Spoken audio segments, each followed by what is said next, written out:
Todo ano tem discussão, todo ano tenta-se, todo ano tem uma proposta. E esse ano não é diferente, cada dia não é diferente.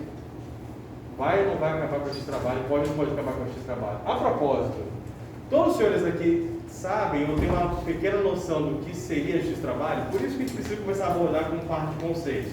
Mas o que seria justiça do trabalho? É a injustiça da classe trabalhadora. E aí? Pegando um pouquinho do histórico da aula passada, vindo para cá, e o que vocês veem do dia a dia do cotidiano? Diferente. Diferente em quê? Diferente do que está na lei. Ah, sim, a vida real com o que está na lei sempre é. Não condiz. Queria entender a cabeça do camarada que fez isso aí, onde ele estava pensando ou vivendo, né? Sim. Para dar certo aqui.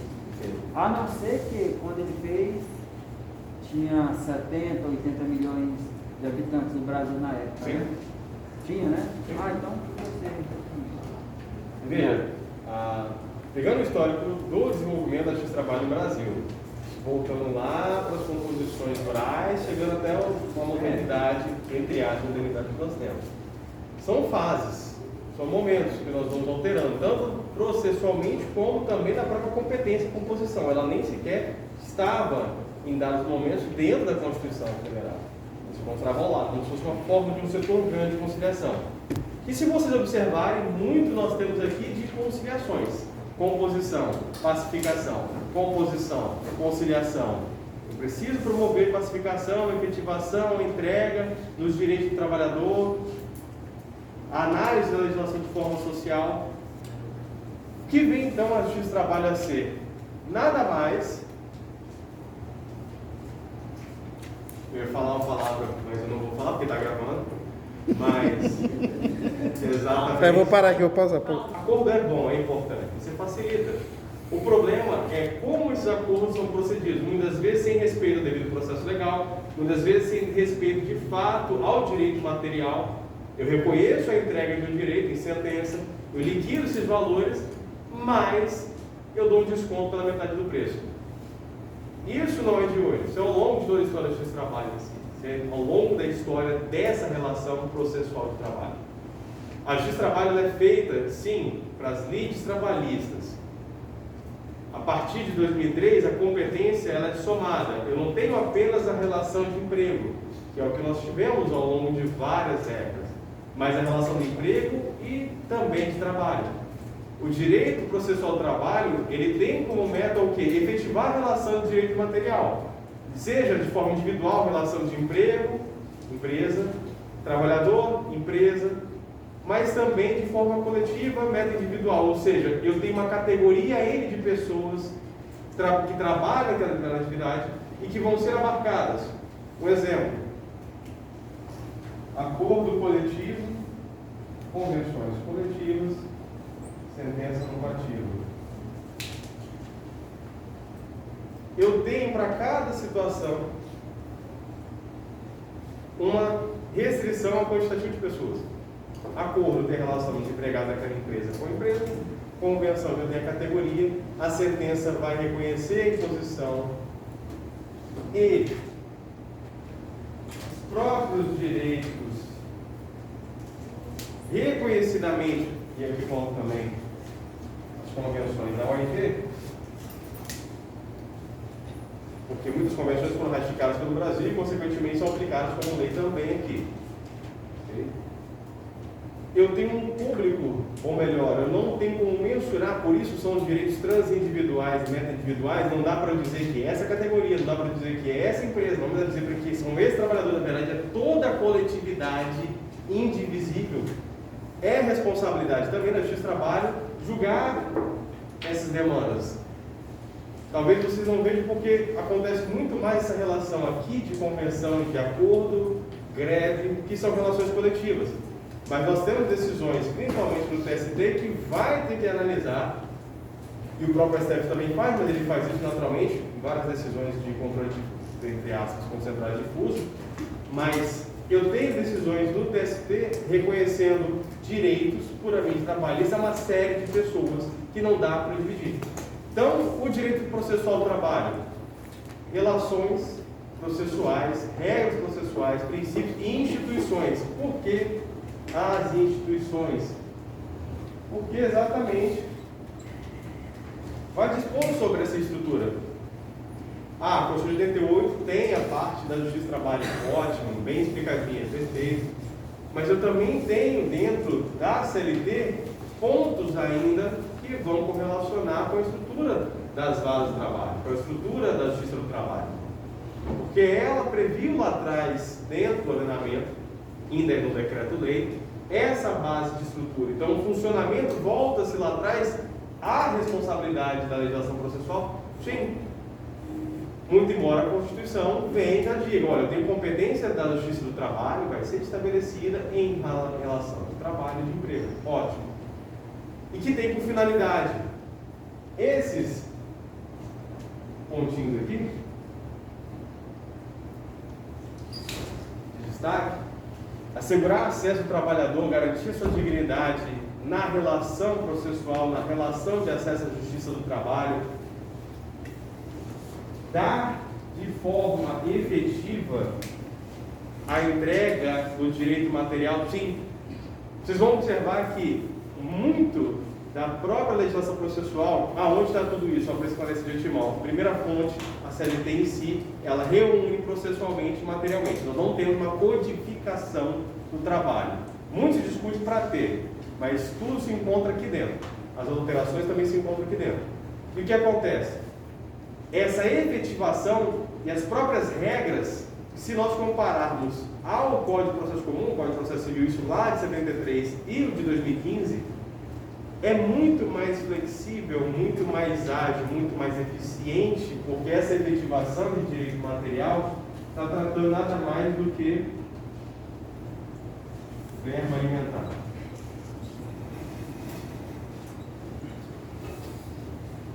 Por isso, talvez, que vocês vão ficar um pouco inconformados em alguns momentos, ou criticar em alguns momentos, por que eu tenho prazos diferenciados?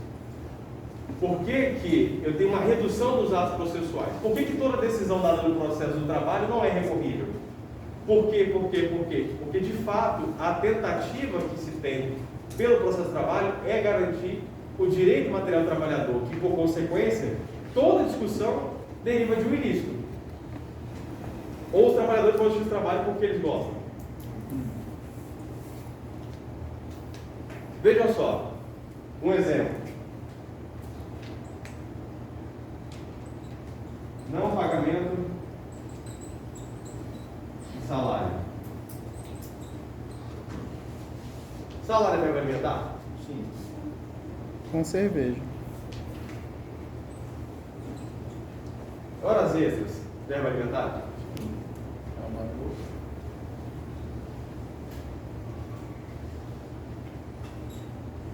Insalubridade deve alimentar?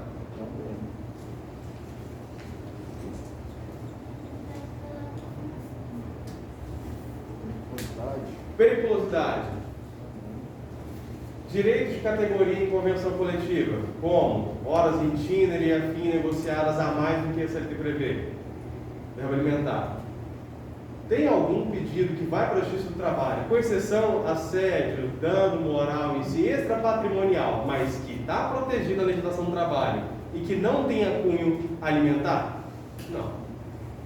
Ou seja, toda a essência de fato está resguardada dentro dessa proteção e a legislação processual precisa acompanhar. Então não dá para eu aguardar, por exemplo, 15 dias úteis em algumas situações. Muitos relutou, inclusive, de aplicar dias úteis na Justiça do Trabalho, em razão da quantidade de dias que iria vir aumentar no final, mas foi aplicado. Não dá para aplicar 15, 30, prazo dobrado, não, porque eu estou tratando essencialmente de verbas de cunho alimentar. Então a finalidade é exatamente efetivar essa correlação.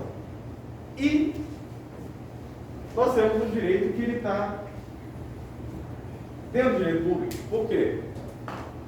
Processo, regras de processo é matéria de ordem pública.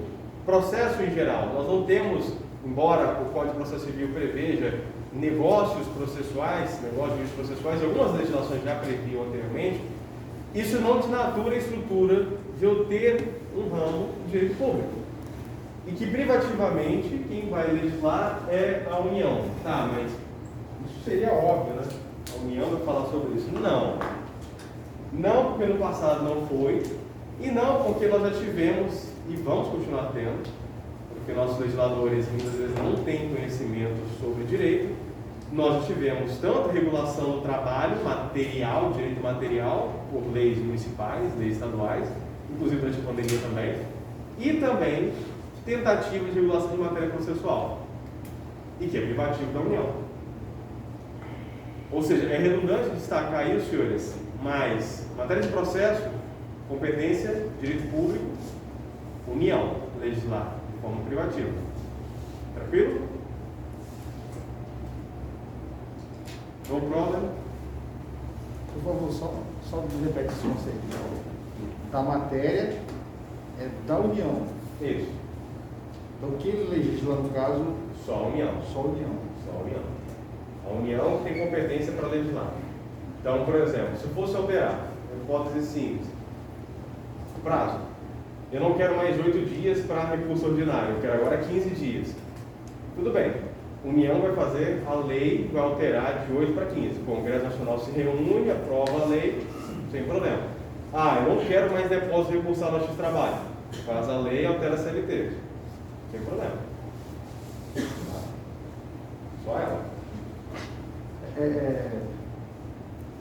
Por causa da efetividade, quando se abre falência de uma empresa, o patrimônio é para recorrer primeiro para os trabalhadores, no caso, Um exemplo por exatamente. conta disso, porque é verba alimentar. Um exemplo, exatamente esse.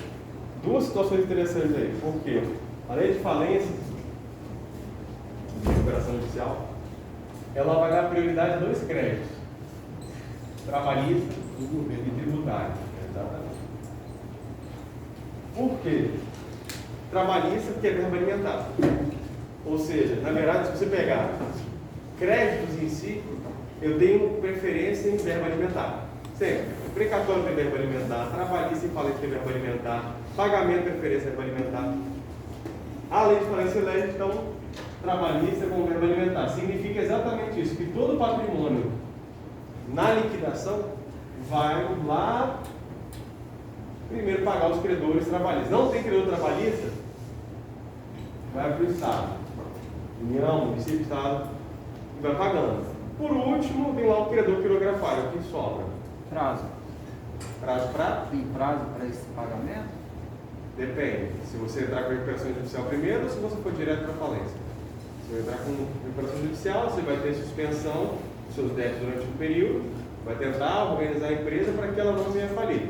Se ela chegar à falência, você vai organizar a Assembleia de Credores para começar a fazer o pagamento. Então demora. Dizer assim, dizer que você tem prazo para fazer os pagamentos, pode até ter, mas o problema efetivo é você começar a fazer a venda, fazer o pagamento. Por isso que não é interessante, assim, tem muitos trabalhos bem bacanas sobre, eu não vou encontrar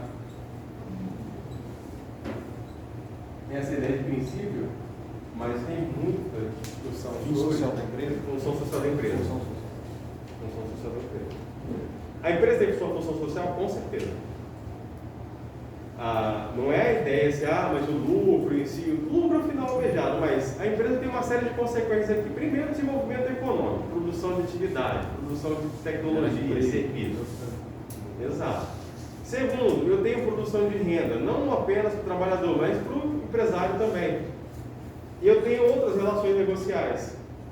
Você vai abrir a tua empresa, você contrata daqui, você contrata dali, você paga a luz, você paga a maquinário, e vai acontecendo. Serviços indiretos, né, que eles falam. Exato. Eu tenho eu tenho arrecadação para o Estado. Porque toda vez que você está fazendo uma atividade, consequentemente você está arrecadando. Fora a sua responsabilidade, faturamento, lucro. Então, ainda se tem bastante, uma certa visão um pouco turva. Porque quando se pensa em empresa, está se pensando assim, naquela mega empresa que fatura 100 bi, não é o caso. Um exemplo do Brasil, ali você tem 2 empregos produzidos no dia a dia, em volume, 78% de ME e IPP, Sebrae. Sobra 22, só que os 22 comem uma boa parte de benefício. Isso que é o problema, que deveria ser observado para cá. Se a mão de obra concentrada está aqui, e não os 22, e quem produz uma parte está aqui, mas é uma manifestação de economia. Olá, tudo bem? Tranquilo? Obrigado.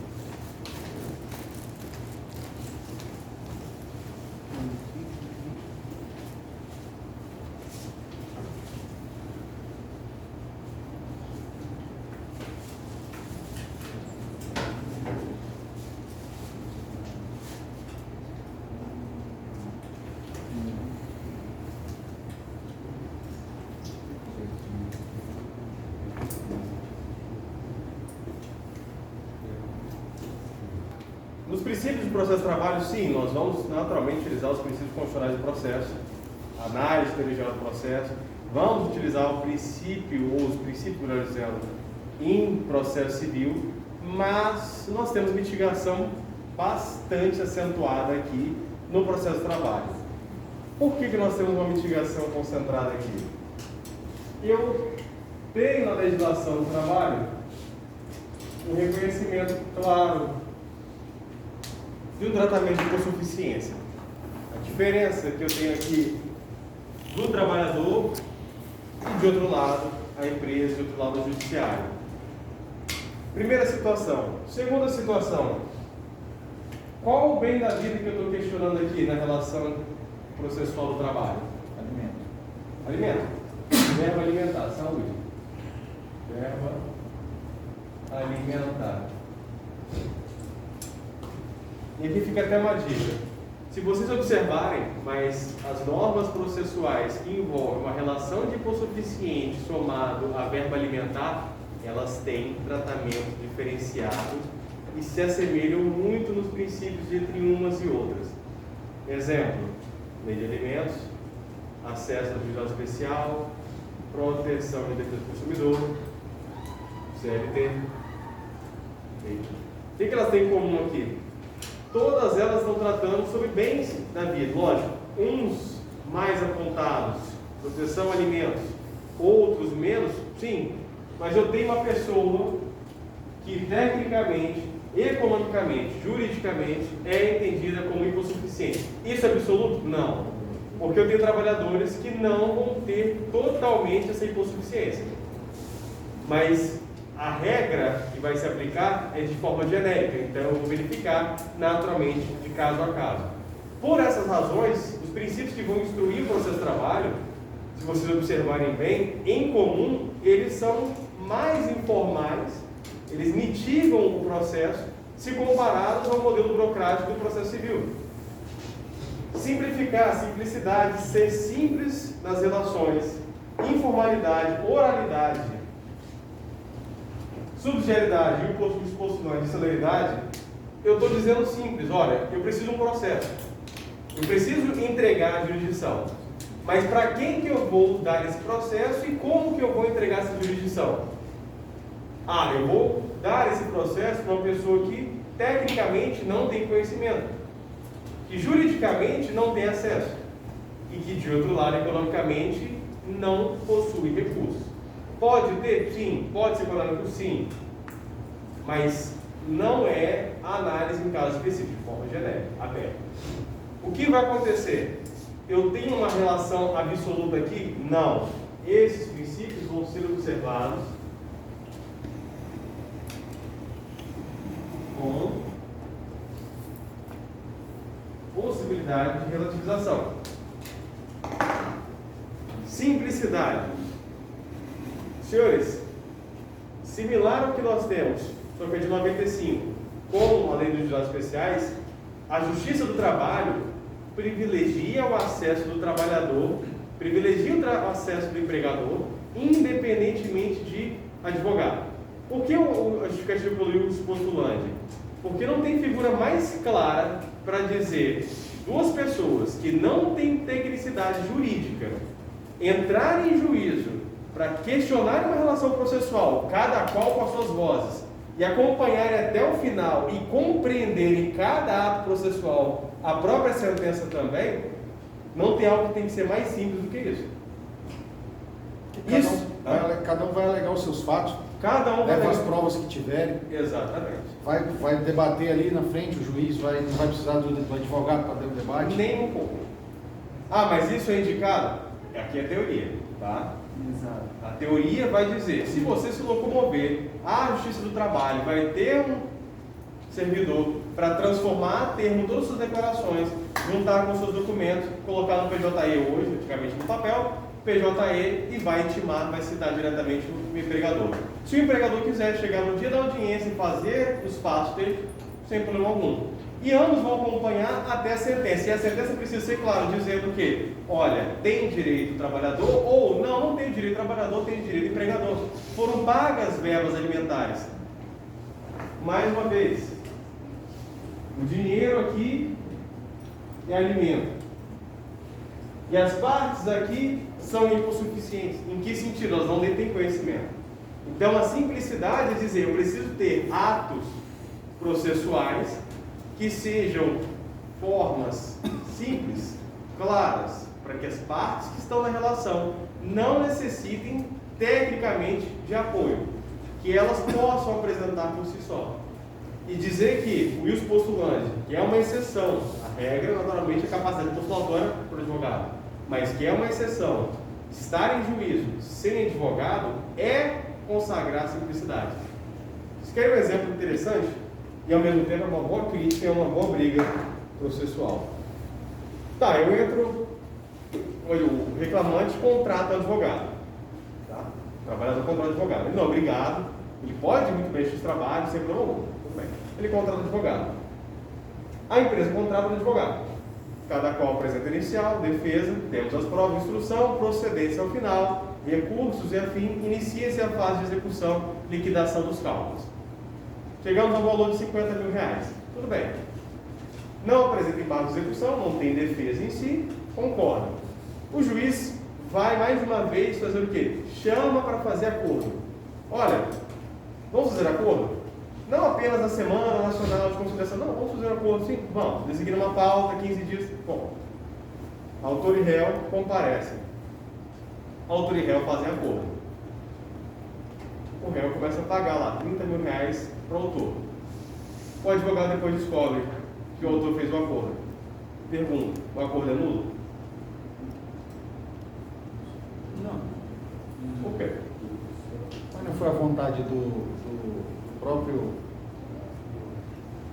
do empregado, quer dizer, Irmão contrato? exatamente, não foi postulado perante o juiz o acordo? Você é o advogado que não participou da audiência. Certo. E aí, é válido o acordo? Você é o advogado autor. Ah, tá. Eu já iniciei o processo com ele. Sim, você foi contratado. Vamos lá. Aham, certo. Esqueci do seu nome. Tiago.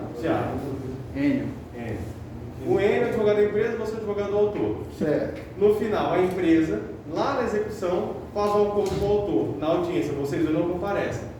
O débito era 50, fez a bagatela, chegou a 30. Na conta do autor. Mas eu não compareceu por quê? Eu não compareci. Não compareceu. Era um dia de sol, decidiu ir à praia. Pronto. Cada qual foram para a praia, os dois. Estavam de viagem. A pauta foi antecipada. Certo. Ou não foram, por si só. Certo. Ah, se foi por doença, tudo bem, vai justificar. Se foi por algum, tudo bem, mas não foram. O autor e réu compareceram, reclamante e reclamado apareceram. Certo. Fizeram acordo de 30 mil. Minha pergunta é, o acordo é nulo ou não é nulo? E por que não é nulo, por que é nulo? Não é nulo Não é porque nulo. as vontades...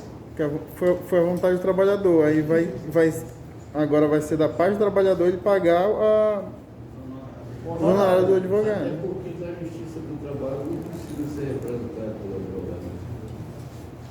Aí ele se vira lá com o Mas advogado. a inicial foi para o advogado, né? O advogado teria que estar presente? A inicial foi Foi estimado, sem problema. Não é nulo.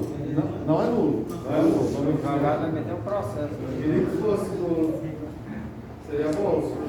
Seria bom. Tudo bem. Só mudando agora a historinha. Ele faz o acordo diretamente com o reclamante. É nulo? Ele faz com a reclamação. Ele representa a empresa. Não pode. Teoricamente não, teria que ser julgado quando? Porque acionou a justiça já. A justiça tem que finalizar. Não seria Mas mudou a vontade agora? Não, a vontade continua A mesmo. vontade Ah, continua. tá. Então por que agora é nulo e antes não era? Não, Mas antes era nulo e agora é? Não, não é nulo. Ah, também não é nulo. Não é nulo, na minha Ah, opinião. beleza, então. Suprime as duas hipóteses. Você faz um acordo diretamente com a empresa. Eu advogado. Sim. Aí é nulo, porque não tem a vontade do meu cliente. Eu sei que assim Vai depender do problema. é verdade. Rapaz. Então, eu vou passar logo os 30 mil para ele, que é melhor. Ele já Dá uma briga danada, é verdade. dá uma Porque- briga danada. Se já que já dá briga, imagina no real, né? Sim, mas isso acontece todos os dias. Todos os E aí dias. acontece de advogado receber Também. o cliente. Aí, Também. Tem vai diversas brigar lá o tudo doido. acontece. Mas o que eu quero demonstrar para vocês nessa situação, tá? Fizeram acordo autor e réu, reclamante e reclamado. Ótimo, parabéns. Ah, privilegiou a vontade, existe os postulantes? Tudo bem. O problema é, eu reconheço a simplicidade. E até que ponto? Mas aí foi Eu contratei advogado, isso tudo bem, mas você privilegiou a vontade do trabalhador. Então vejam, não é uma resposta absoluta, porque não é absoluto, isso não são absolutos. São bases, mas são relativizados. Então eu tenho sim a possibilidade de respeito à vontade dos dois, fazem um acordo, ótimo. Como ele representando a empresa, contata e o reclamante concorda. Ah, mas você não concorda, mas o reclamante concorda. Não é vontade, mais uma vez, de novo. Não depende de capacidade postulatória, mais uma vez. Professor, Diga. essa fase é antes, assim, da penhora, antes da... Não, pode ser com a penhora, antes ou depois. Porque o que pega aqui na situação é, foi feito um acordo em que não tiveram a participação dos dois, ou que um participou e o outro não. É difícil, né? Porque agora está trabalhando, né? Já viu quanto ele não dá conta, né? É. Empresa, já sabe que dá para ganhar os 50, né? Tá, professor, acionei a justiça e aí marcaram audiência, só que nesse meio termo a empresa fez contato comigo e aí eu fiz o acordo. Tá. E o que acontece perante a justiça? Eu tenho que ir lá avisar e. Então, vocês vão juntar uma petição dizendo que fizeram acordo, o juiz às vezes manda fazer audiência, às vezes não, homolga, mas você pagar. Se você descumprir, volta a execução. Ah, tá. Professor, se for uma coisa assim muito estranha, 50 foi para 10. Existe também. É, 50 foi para 10, e aí? e o outro foi por fora. Não quero Só falar. tem uma única saída aí, você tentar comprovar dolo por parte de uma das partes. A parte por fora para pagamento, Ah, com certeza. comissão, viu? Só que você precisa comprovar. É. Então, assim, o problema muitas vezes é exatamente isso. É simples? É simples. Respeito do postulante, respeito do postulante. Só que na hora de alguns atos, que é a satisfação do crédito por si só, essa simplicidade às vezes pode barrar. É isso aí que o senhor citou no começo, que é o balcão de negócio? É nesse aspecto? O advogado. A simplicidade e a informalidade. Procedimento simples, procedimento informal, não quer dizer que eu não tenho processo, não quer dizer que eu tenha procedimento. Lembrando, o processo nada mais é do que uma sequência de atos visando o resultado para a jurisdição. Ele está procurando o quê? A entrega da jurisdição de um bem da vida que está sendo pleiteado. Verbas trabalhistas, verbas alimentares. Pode ser procedente, pode ser improcedente, posso concordar com as provas, posso concordar com as provas, tudo bem. Essa é a definição do processo. O que o procedimento vai fazer? Ele vai utilizar uma forma para desenvolver o processo. O processo de trabalho possui 4 procedimentos básicos. Procedimento comum, procedimento sumário, procedimento sumaríssimo e procedimentos especiais. Por que especiais? Porque são regras especiais.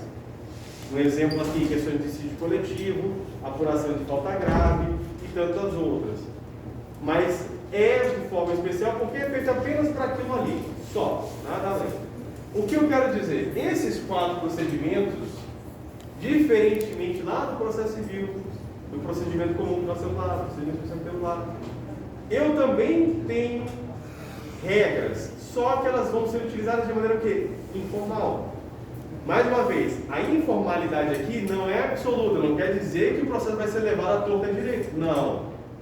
Mas a informalidade de, na prática dos atos, Não analisar a burocracia, a forma possível, tentar aplicar o ato da melhor maneira possível, preservando o direito, observando que eu tenho o quê?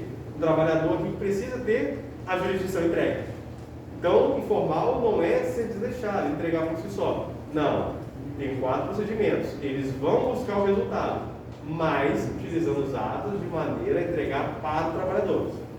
Esses 4 procedimentos aqui, bases, são discutíveis em cima dos valores. E vocês vão me perguntar assim, por que eu tenho um procedimento chamado sumário, que é até de 2 salários mínimos, de sumaríssimo, que deveria ser menos ainda, mas ele é mais? Porque a lei do sumário, ela é lá de trás, de 70. E a lei do sumaríssimo já era na de 90. Então só foi por um termo em si. Tanto que, como que nós temos aqui a relativização? Vou pegar o caso do procedimento comum e do sumário, do sumaríssimo.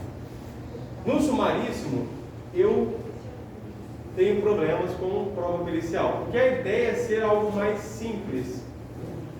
Liquido já os valores, olha, a conta é essa que se deve. Bom, se o juiz entender que o sumaríssimo não é cabível pela complexidade de atos que está sendo discutido, meu amigo, vai para o ordinário, caso comum.